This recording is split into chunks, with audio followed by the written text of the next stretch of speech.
Ora, boa noite a todos, bem-vindos a mais uma Day Live. Penso que já temos a juntar-se a nós o nosso convidado. Jorge, boa noite, bem-vindo. Miguel, olá, como estás? Bem, obrigado. Ouves-me bem antes de mais? Desculpa. Perguntava-te se me ouves bem. Ouço-te bem e vejo-te bem também. Desse lado, igual? Pronto, exatamente, perfeito. Ok, perfeito. bom. Hoje as condições logísticas são um bocadinho diferentes por comparação com aquelas a que eu estou habituado a fazer. Se há algum momento me ouvires mal ou os nossos espectadores que me ouçam mal, que me digam aqui na caixa de comentários, tentamos ajustar. Tenho aqui os fones já ao lado para que possa melhorar essa situação. Jorge, agradecia-te por ter juntado a nós mais uma Day Live, uma cara conhecida, psicólogo clínico da APDI, como nós gostamos de carinhosamente tratar e de ter quase este sentimento de pertença. O tema hoje é como recuperar a confiança depois do diagnóstico de DI, um tema que não é fácil, é complexo, tem pano para mangas, e em meia hora vamos tentar perceber qual a melhor maneira para recuperar essa confiança e se de facto isso acontece. Jorge, passo-te a palavra e o mote é precisamente este. Quando temos o diagnóstico, muitas vezes a confiança treme, vai-se abaixo. O que te pergunto é, porquê é que isto acontece? Em primeiro lugar, obrigado pelo convite, é sempre um gosto. Já não sei quantas lives fizemos, mas é mesmo sempre um prazer quando sei que vamos ter mais uma e gosto muito de conversar contigo. A questão da confiança, se nós pensarmos bem, faz todo o sentido quando surge uma notícia da vida de uma pessoa de que de repente não só passou a ter uma doença, mas essa doença nos dizem que é para sempre. E a maior parte das pessoas que têm o diagnóstico de DI, até ao momento da DI, nem se apercebe que estas doenças, o Crohn e a colite, já existiam, porque têm pouca informação, ou ouviram falar, ou têm algum amigo ou colega de trabalho. A APD faz um trabalho brilhante na divulgação, mas mesmo assim não se chega a toda a gente, pelo menos não estamos voltados para a doença até que isso aconteça. E a nossa mente gosta de previsibilidade, nós gostamos de zonas de conforto, mesmo que às vezes elas não sejam confortáveis. E esta ruptura de narrativa, a ideia de que eu tenho um plano, independentemente se sou adolescente, se tenho 25, 30 anos, se estou nos 40, se tenho já a minha vida estabelecida e estou nos 60, há uma rotina que é corrompida. Há planos que são corrompidos. Nós passamos do sou saudável, mesmo com otites e gripes e afins, para sou um doente crónico. E esta quebra na imagem e na ideia que a pessoa tem de si mesma abala qualquer confiança, porque como é que eu tenho confiança em algo que eu nunca testei, em algo que eu nunca fui? Principalmente algo que eu sempre aprendi, ser doente, é algo a menos que aquilo que são as pessoas que não têm doenças. Okay? Por isso, a previsibilidade da minha vida passa a estar afetada, passa a ser um autêntico susto todos os dias de como é que eu vou lidar com o que eu não sei que me vai acontecer, porque eu não sei o que é que me aconteceu para ter esta doença. Falamos, claro, também do efeito surpresa que está acentuado nos primeiros meses. Antes de avançar para a próxima pergunta, aproveitar para saudar a Irene Faria, que nos dá também as boas noites, e uma vez mais, como habitualmente, reforço o vosso poder de participação. Qualquer dúvida que tenham, façam-na aqui. O Dr. Jorge, com certeza, conseguirá esclarecer, pelo menos sobre este tema, sintam-se à vontade, e é também para isso que estamos aqui. Falava dos primeiros meses após o diagnóstico. Quais é que são as emoções mais frequentes nesses 2, 3, 4 meses após o confronto com o diagnóstico de que temos uma doença inflamatória do intestino? As emoções são várias e dependem muito de pessoa para pessoa, mas há algumas que são muito transversais a todos. A primeira é aquela que nós naturalmente sentimos quando temos uma ameaça, seja o que for. E a doença crónica, quando surge, é uma ameaça, lá está, à minha previsibilidade, à minha integridade, e por isso a primeira emoção primordial é o medo. Não é por acaso que muitas vezes na consulta em que nos é atribuído o diagnóstico, ouve-se muitas pessoas a dizerem: eu depois de ouvir o que tinha não consegui perceber mais nada do que o médico disse. Eu depois fui à enfermeira e a enfermeira passou-me um manual de informações, mas eu já não estava a escutar. O medo bloqueia-nos, o medo do futuro, o medo da progressão, o medo dos tratamentos, o medo das cirurgias, o medo de tanta coisa que a pessoa ainda nem sequer sabe. E depois, lá está aí nos primeiros meses, nós começamos a antecipar aquilo que eventualmente nos vai acontecer. Seja porque não sabemos, seja porque procuramos informação nos sítios errados. Nomeadamente Google, nomeadamente hoje em dia temos o AI, o ChatGPT por aí fora para procurar informação, e por mais completas que sejam as bases de dados, na prática, antecipar o medo, antecipar aquilo que pode não vir a acontecer, porque Uma coisa é o que nós encontramos na internet, que foram os casos de outras pessoas e que eventualmente até são casos passados. A minha progressão da doença, o resultado que o tratamento vai ter em mim, eu vou antecipar e por isso eu vou começar a sentir ansiedade. Nomeadamente também a questão não só de antecipar ansiosamente o futuro e comparar aquilo que eu achava que era a minha vida anterior e aquilo que vai ser da minha vida agora. Quem é que eu vou ser a partir de agora que sou doente? Já não sou o professor, o cabeleireiro, o padeiro, o arquiteto. Eu passo a ser o doente e passo a achar que toda a gente me vê dessa forma. Há muita tristeza dentro da perda daquilo que eu achava que era a minha autonomia e daquilo que eu acho que não vou voltar a recuperar. Há muita situação de raiva e de revolta e de injustiça. Nós falamos muito na integração da doença, da questão do porquê eu, do porquê a mim. Nós temos esta ideia de que se nos portarmos bem, se formos bons trabalhadores, bons pais, boas mães, bons filhos, que a partir da vida corre-nos de feição, e esta aleatoriedade da doença, que calha a qualquer um, sem haver uma explicação clara, também ajuda a sentir uma multiplicidade de emoções. E depois, e algo que às vezes nós como profissionais de saúde temos que estar atentos, a confusão, o excesso de informação, que seja médica, o excesso de informação clínica. Nós temos que termos clínicos e a psicologia padece disso. Nós todos já não estamos tristes, nós estamos depressivos, nós já não estamos nervosos, estamos ansiosos. E isto passou para o público em geral e depois normaliza-se e banaliza-se este tipo de sentimentos e este tipo de emoções. E isto faz parte e é importante que seja validado na vida de uma pessoa com uma doença crónica. Acabado de confirmar pela Patrícia Pinto Sá, que nos diz boa noite e que diz que tudo o que o Dr. Jorge está a dizer é o que ela sente. Jorge, pergunto, é inevitável então que após este diagnóstico, este processo, que haja um impacto na autoestima e na imagem que temos sobre nós próprios? Tremenda. E sabes que é interessante, porque eu tenho falado muito disto em conferências e não só, porque o estigma e a ideia da pessoa doente não é uma coisa nova. Há estudos nos anos 70, 80 e 90 acerca do estigma, acerca da visibilidade da doença, acerca da causalidade da doença. E é interessante porque a professora Inês Trindade, este ano, na capa de uma revista bastante conhecida de gastroenterologia, publicou um artigo sobre a vergonha. E é muito interessante o quanto a imagem que nós achamos que passamos a ter enquanto doentes, enquanto pessoas com uma doença, passa a limitar-nos naquilo que é, como disseste muito bem, na nossa autoestima, na nossa autoconfiança, porque temos sintomas visíveis e invisíveis, não é? Nós temos a dor, a diarreia, a urgência, às vezes a perda de peso, para quem passou por cirurgias das cicatrizes, temos a fadiga que ninguém vê, ninguém compreende muito bem, mas nós a sentimos. Existe este sentimento de ser diferente dos outros, porque temos que adaptar uma rotina, porque em determinadas alturas não podemos fazer aquilo que antigamente com facilidade fazíamos, e aquilo que falamos há bocadinho da ansiedade, de antecipar que eu se calhar não vou conseguir ir ao festival, eu se calhar não vou conseguir ir ao concerto, eu se calhar não consigo ir ao jantar com os meus amigos porque se calhar tenho que limitar a minha alimentação. Tudo isto faz com que o sentimento de diferença em relação aos outros e este sentimento de diminuição em relação aos outros, na prática às vezes seja tão limitador como os sintomas da doença que ainda não apareceram. Não sei se me faço entender, eu acho que as pessoas com a doença se calhar entendem melhor nesta questão. É quase como se esta fusão da pessoa com a doença passasse a ser o doente e não necessariamente ou nem sempre necessariamente os sintomas que a pessoa apresenta, porque ainda não os apresenta nessa gravidade ou então até está a recuperar disso. Perfeitamente claro. E falaste em vergonha, as pessoas para além de vergonha sentem-se também indiferentes, incompreendidas. Existem... Deixamos de te ouvir. Espera aí, agora acho que já voltou. Deixamos de te ouvir. Eu reformulo a pergunta. E estava a dizer-vos que falaste em vergonha. Para além da vergonha, as pessoas sentem-se incompreendidas, sentem-se diferentes. Perguntava-te que tipo de ferramentas é que as pessoas podem utilizar para combater estes sentimentos que não são bons. Só que é interessante porque nós quando chegamos à psicologia, nós temos uma necessidade muito grande de fazer sentido para as pessoas.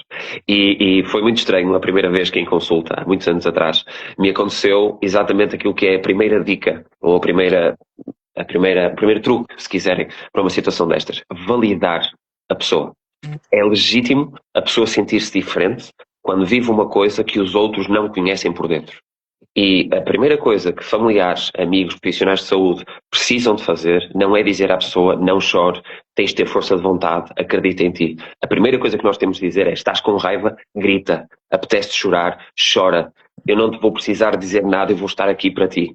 Chega, não é preciso truques, é preciso que a pessoa perceba que aquele sentimento horrível que está a sentir o pode ter.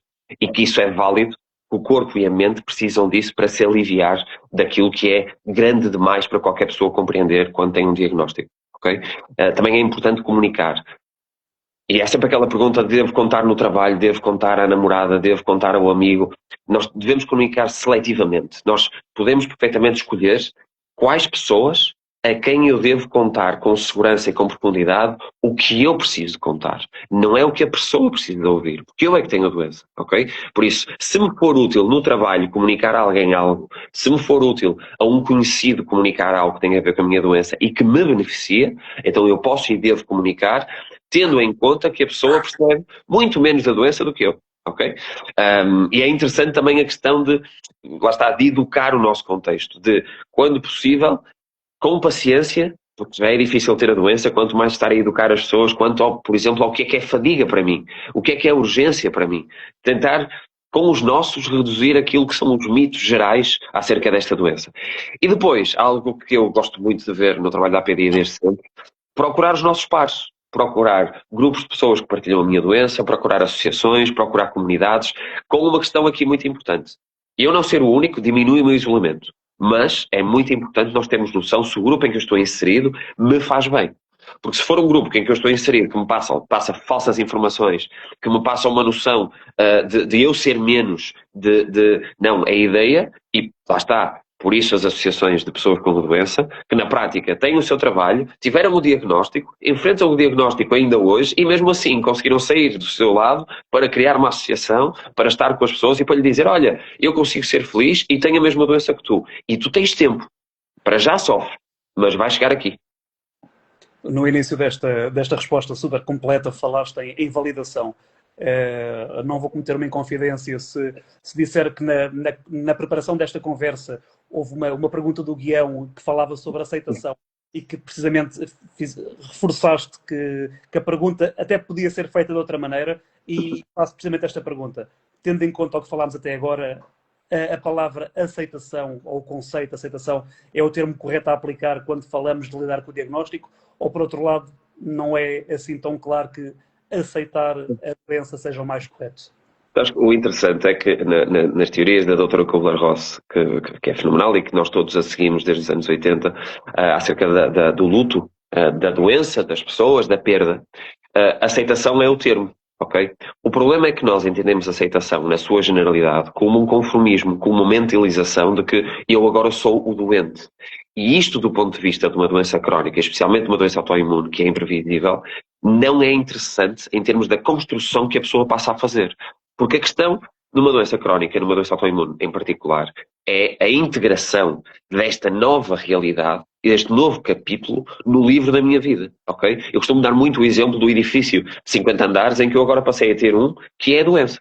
Precisa de manutenção, precisa de tempo, precisa de dedicação, mas não me define, não me pode definir. Eu vou continuar a ser o professor, eu vou continuar a ser o psicólogo, o jornalista, eu vou seguir o meu caminho. Eu preciso é de entender como é que, com estas novas regras que a vida me trouxe e que a doença me traz, eu consigo ser aquilo que era, mais a doença. É uma reconstrução da minha identidade que não pode ficar limitada a uma aceitação do doente. Eu tenho uma doença, eu não sou a doença. E com isto eu consigo reconstruir em cima do que é novo, daquilo que eu agora tenho que aprender. Mas não deixo de ser quem sou, não deixo de ser o Jorge, não deixarias de ser o Miguel. Precisamente para não perder esta individualidade, não deixar de ser o Miguel, a autoconfiança é fundamental. Que estratégias práticas podes aconselhar para que consigamos recuperar a pouco e pouco a autoconfiança, isto após o diagnóstico? É interessante reduzir, pensar em tantas consultas que se trabalha isso e depois reduzir isto a dicas. Mas se fosse assim muito sucinto, em primeiro lugar, a questão das metas. É muito comum, quando existe uma doença crónica, nós irmos à fisioterapia e o fisioterapeuta nos dizer: ok, então vais para a bicicleta, 5 minutos, dificuldade 2. E a pessoa com a doença crónica vai meter 10 minutos, dificuldade 10. Porque precisa de provar. E o interessante é que parece que precisa de provar uma coisa que antigamente, antes de ter a doença, não conseguia, não faria. E agora, com uma doença, em que deve ter respeito, lá está, pela reconstrução, as metas parecem incríveis. Por isso, em primeiro lugar, quaisquer metas que a pessoa coloca a si mesma, pequenas, alcançáveis, dividi-las, ok? Dividir as tarefas, dividir em passos curtos. Nós precisamos da sensação de competência. Nós precisamos saber que, mesmo com uma doença, eu consigo fazer isto. Depois uma coisa que hoje em dia, a questão do burnout e a questão do desgaste profissional é uma coisa que está ao rubro, parece mesmo uma epidemia. E as pessoas falham principalmente das regras de autocuidado, na questão de sono, na questão da alimentação, na questão da atividade física ou movimento, na questão de ter pausas, na questão do contacto social. Nós precisamos de reforçar a ideia de que a pessoa cuida de si. As pessoas estão muito voltadas para cuidar dos outros, para satisfazer aquilo que acham que os outros esperam delas. E quando temos uma doença, parece que a fasquia é mais alta, porque agora tenho uma doença, logo eu começo do -2, eu já não começo do 0. Errado. Nós começamos exatamente do mesmo ponto que começávamos antes, e com a doença devemos respeitar ainda mais o corpo. Por isso, melhor descanso, por isso, melhor alimentação, por isso, mais atividade física regulada com a questão da patologia. Rodearmos-nos mais daquilo que são os nossos. E a questão das pequenas conquistas. As pessoas têm muita dificuldade em dizer que gostam de si mesmas, que hoje eu consegui, que hoje eu aguentei, que hoje eu adaptei-me. Parece que tudo o que eu cumpro é minha obrigação. Tudo o que eventualmente eu não alcanço é uma falha. E é uma falha terrível. É uma falha que me diminui como pessoa e como ser humano. Por outro lado, uma coisa que eu não posso fugir é a questão da psicoeducação. É muito importante quem tem a doença entender a doença inflamatória intestinal, entender os seus sintomas, a fadiga principalmente, entender muito daquilo que nós falamos hoje em dia acerca do eixo cérebro-intestino, entender que precisamos de ter menos medo, mais percepção de controlo e mais plano, não improvisar. Nós já escrevemos muitos manuais acerca disto, nós podemos ajudar, procurem-nos. Virando agora ao tabuleiro, neste caminho feito por várias metas, como explicaste bem, há com certeza períodos menos exuberantes, períodos de menor motivação, de crise, de recaídas. Agora o que te pergunto é se há estratégias também para lidar com estes períodos de menor fulgor para que, lá está, se consiga atingir a meta ainda que se demore um bocadinho mais. Sim, acho que é interessante porque há bocadinho no início falámos da questão da ansiedade e que a ansiedade era a antecipação do medo que eu vou sentir quando. E a ansiedade é muito complicado para mim como psicólogo entender a ansiedade como uma coisa que não seja informação. A ansiedade está-me a avisar que aquele buraco está lá na frente, se eu continuar neste percurso vou lá cair. Então o que eu faço com essa informação antecipatória é planear para virar à esquerda, à direita ou saltar o buraco. Não é para cair nele, nem é para parar num sítio porque estou a 50 metros de certeza cair no buraco. Ora, é importante, se a ansiedade me avisa de uma possível crise da DI, eu poder estabelecer um plano de crise.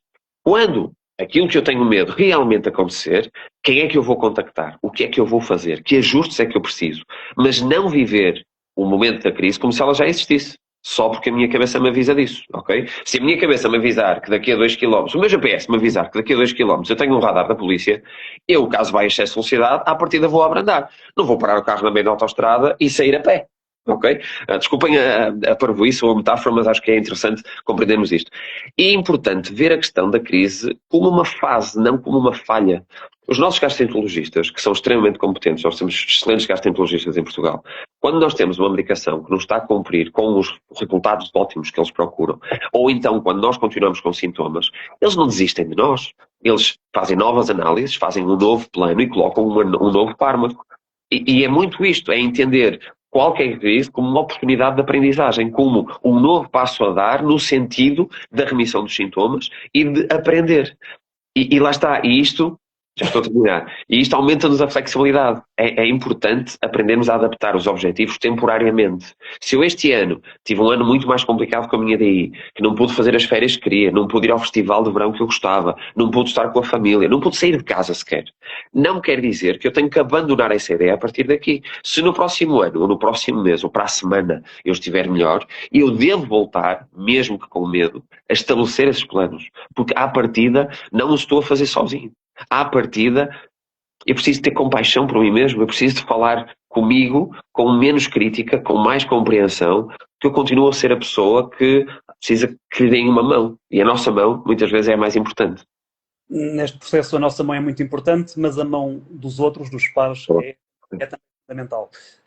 Pergunto-te quão fundamental, aliás, é precisamente a mão de familiares e amigos, e se me permites, venho aqui à caixa de comentários para ligar com um comentário da Irene, que diz que a fadiga, ou por outra, conta que lhe disseram que quem a segue, que a fadiga é psicológica. Portanto, esta outra mão de amigos, família, tem duas faces, digamos assim. Pode ser uma mão que ajuda, que compreende, mas ao mesmo tempo também pode ser uma mão que não compreende e acaba por dificultar um bocadinho ainda mais o diagnóstico ou mesmo a vivência com a doença. Então deixa-me fazer um parênteses rápido, porque esta questão da fadiga psicológica, eu também já ouvi desde miúdo, o frio é psicológico. Na prática, tudo passa pela nossa mente, por isso tudo é psicológico. Nem tudo é físico, porque eu consigo imaginar uma dor no meu gêmeo, sem que a dor esteja lá, e é psicológico, e a dor pode estar no gêmeo, e o gêmeo vai comunicar através do meu sistema nervoso ao meu cérebro que, olha, tens uma dor no gêmeo. Por isso, tudo é psicológico. Por isso, quando alguém diz isto ou aquilo é psicológico, tens razão, mas isso não diminui a questão. Pelo contrário, psicológico quer dizer que eu tenho conhecimento disso. Ora, se eu tenho fadiga, então eu tenho que ter algum tipo de estratégia e lidar com isso. Eu acho que nessas questões, o que nos esquece a nós todos é que eu tenho a doença e sinto que sei pouco acerca dela. Os meus familiares, naturalmente, sabem ainda menos. Porque não têm a doença, porque à partida descobriram-na mais ou menos ao mesmo tempo que eu, dependendo de quando é que eu lhes contei ou quando é que eles ficaram a saber, e podem ter mais ou menos interesse sobre isso. Porque quem tem que ter interesse sobre a doença, sou eu. Quem devia também ter interesse sobre a doença, deviam ser os meus familiares, mas isso é uma escolha de todos. Agora, sim, voltando à pergunta, a importância do apoio da família é fundamental.